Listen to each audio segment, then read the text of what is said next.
Queridos irmãos e irmãs, saúdo a todos vocês presentes aqui nesta celebração da nossa Arquidiocese de Aparecida.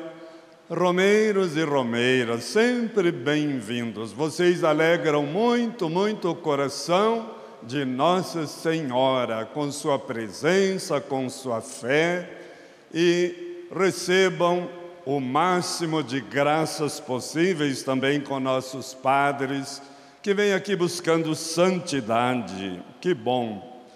Precisamos sempre de boas notícias. Saúdo a todos que nos acompanham pelos meios de comunicação social. Escreveu-se aqui para essa missa a Romaria de São Francisco do Sul, da Diocese de Joinville, onde eu fui bispo durante 12 anos. Sejam bem-vindos e Deus abençoe a Diocese de Joinville e as dioceses de cada um de nós. Pois bem, tanto a primeira leitura como o Evangelho falaram de um assunto só, com palavras diferentes. Primeira leitura referiu-se aos 10 mandamentos, chamados de decretos, de leis, de mandamentos, e disse coisas importantíssimas. E uma delas é essa, que com os 10 mandamentos nós resolvemos uma porção de problemas sociais, familiares e pessoais. Em primeiro lugar, disse assim: se o meu povo observar meus mandamentos, vai ter vida longa e vai ter uma vida feliz. De fato, irmãos e irmãs, os 3 primeiros mandamentos são sobre nossa vida espiritual. Amar a Deus sobre todas as coisas. Aí nós já vamos encrencando um pouquinho, não é? Mas enfim. E os outros mandamentos, todos sobre a vida. 4º mandamento, vida na família. 5º mandamento, vida social, pública, respeitar a vida humana. 6º mandamento, a vida na fidelidade, na castidade. O 7º, cuidar da nossa vida de respeito ao irmão. 8, a gente não mentir, porque a mentira é do reino da morte de Satanás, e assim por diante. De fato, com os 10 mandamentos, nós temos muitas soluções, mas milhares de leis nós fazemos cada dia, porque na sociedade se exclui os 10 mandamentos. Que pena! Mas nós acreditamos. Jesus disse no Evangelho: eu não vim abolir. Ele mesmo observava esses mandamentos e veio a melhorá-los, completá-los, cumpri-los, colocá-los em ordem. Além da vida, foi dito assim: nos meus mandamentos existe muita sabedoria. Sabedoria da nossa boa convivência, sabedoria do que é certo e do que é errado, sabedoria ética. É uma sabedoria tão importante que nós carregamos esses mandamentos na nossa consciência. E outros povos e outras culturas, antes do cristianismo, já observavam os 10 mandamentos. E porque eles vêm do Criador, estão dentro da natureza humana, sem os quais a gente não sobrevive. Então, muita sabedoria nos 10 mandamentos. Depois, esses mandamentos, eles têm muita inteligência. Eles são uma verdadeira escola que nos ensinam exatamente a viver bem pessoalmente, comunitariamente e socialmente. Isto é ser inteligente, observar esses mandamentos, que nós poderíamos dizer a universidade do Deus Criador, sábio. Seus mandamentos, e mandamentos dados por amor. Depois diz assim: olhe, por esses mandamentos, a gente percebe muito Deus bem próximo de nós, vem cuidando da gente, vem segurando a sua aliança conosco, a sua amizade, através dos mandamentos.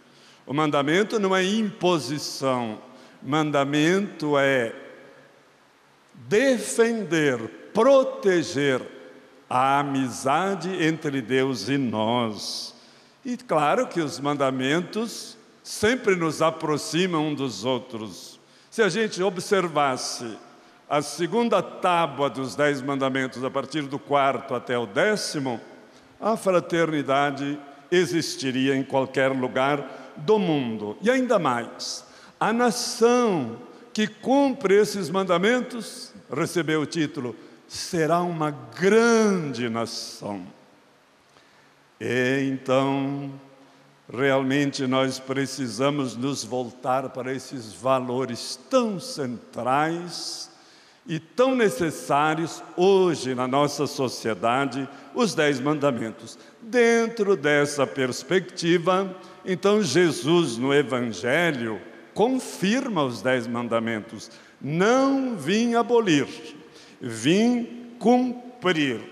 Só que nesse cumprir, ele diz coisas belíssimas sobre a palavra de Deus, porque ele é a palavra viva. Diz assim: minha palavra é tão importante que até uma vírgula, um ponto no i, no j, não vai desaparecer. Quer dizer que nós não podemos banalizar a palavra. Quando Jesus dá importância até às vírgulas, até o pingo no i, isso abre muito o nosso coração e a nossa consciência. Se Jesus colocou esse peso, esse poder na palavra, a gente não pode viver sem a Escritura. Estamos bem longe ainda, eu creio, das Escrituras. E é assim então que Jesus mesmo valoriza tanto a sua própria palavra. E ainda mais, minha palavra não passará. Sempre nova, sempre atual, inesgotável, eterna. Não envelhece, não vai para o lixo, como já foi o jornal de hoje. E cada um de nós, não é, irmãos e irmãs, fazemos a experiência de quão viva é esta palavra.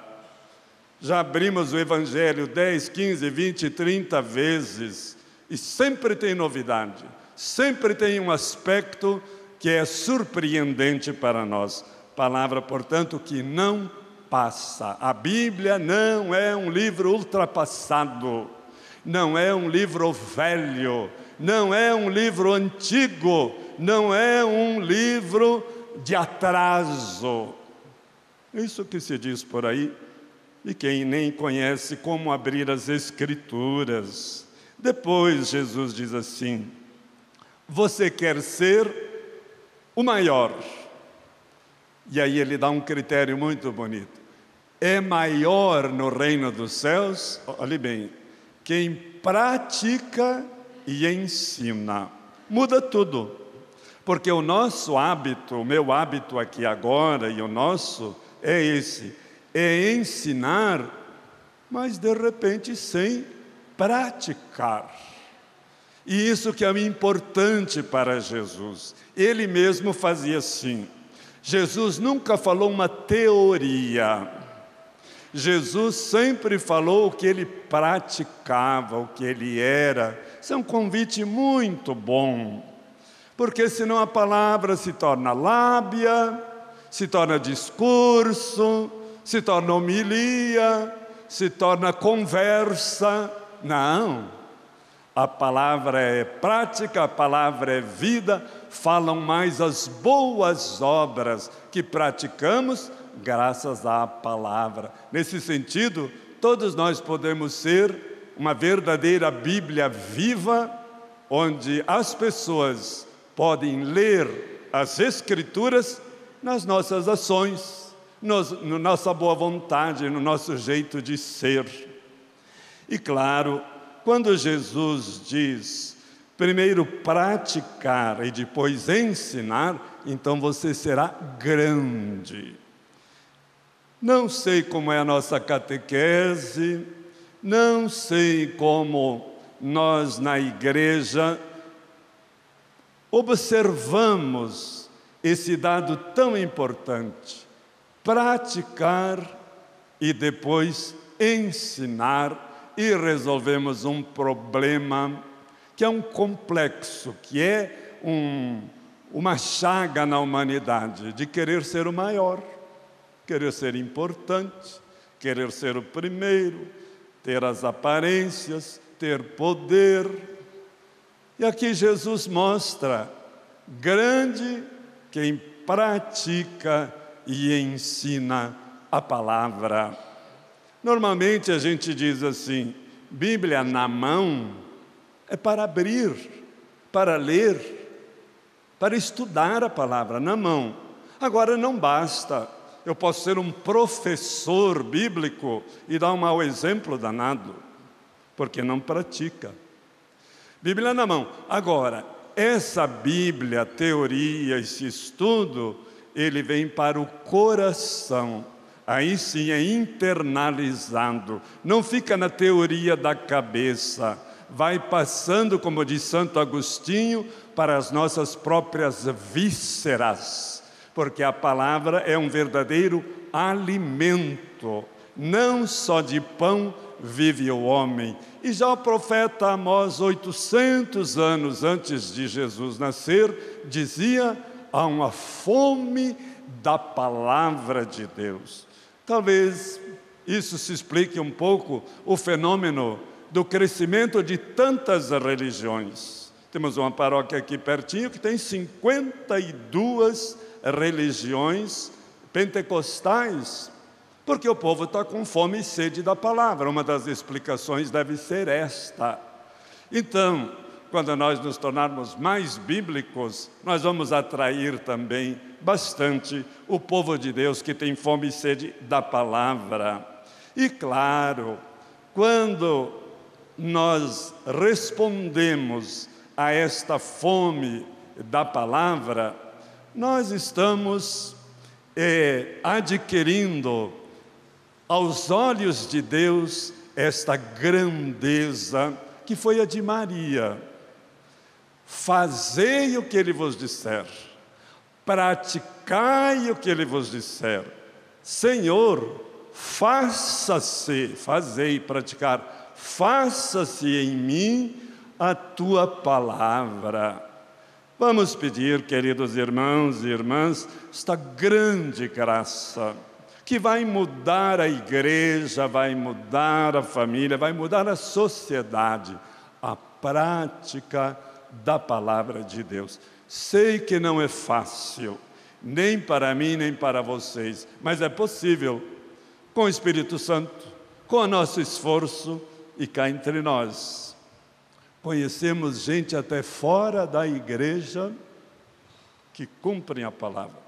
Vimos agora toda essa solidariedade aqui em Suzano, lá em Brumadinho e agora na África também. É a prática do amor fraterno, através do voluntariado, através da solidariedade. Tem esse lado muito bom, sim.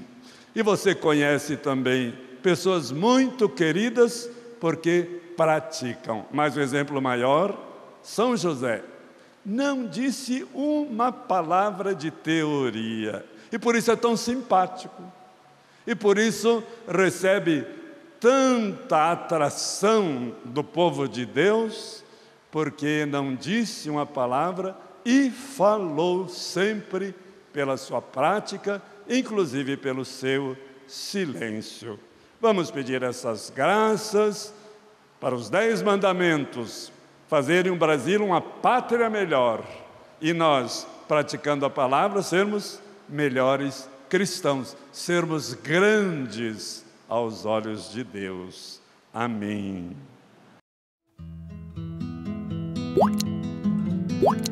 What?